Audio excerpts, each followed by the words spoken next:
Halo, selamat datang di channel Belajar Bentar.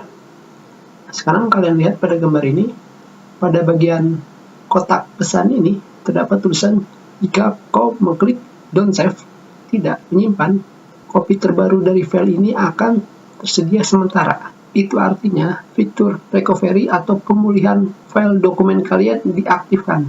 Tetapi sekarang kita lihat pada Microsoft Word ini, ketika kita meng-close, pada kotak pesan ini hanya terdapat tulisan kau ingin men-save perubahan pada dokumen kalian. Tentunya jika kita mengklik don't save, dan sekarang kita buka kembali,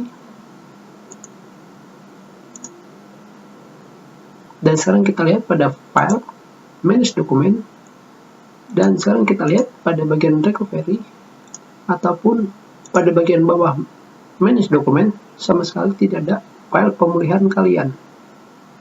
Untuk mengaktifkan file recovery, kalian pergi ke option di sini. Setelah itu kalian pilih save, dan setelah itu kalian checklist save auto recover information every. Di sini berarti dokumen kalian akan direcover atau dipulihkan tiap beberapa menit sekali. Tentunya di sini nilai paling kecilnya adalah 1 menit dan paling besarnya adalah 120 menit. Tetapi jika kalian mengklik OK dan kalian close, sekarang kita berubah dulu, dan kalian klik close. Di sini kotak pesan kalian belum menunjukkan jika kalian membuat file recovery jika aplikasi Microsoft Word kalian di close atau ditutup.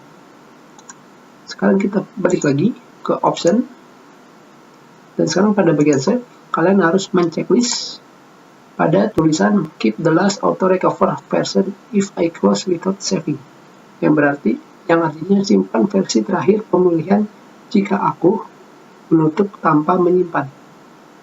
Dan setelah itu kalian klik OK, dan sekarang kalian close, dan sekarang aplikasi Microsoft Word kalian sudah memiliki fitur auto recovery atau pemulihan di saat kalian menutup aplikasi. Kita sudahi pelajaran kita. Terima kasih.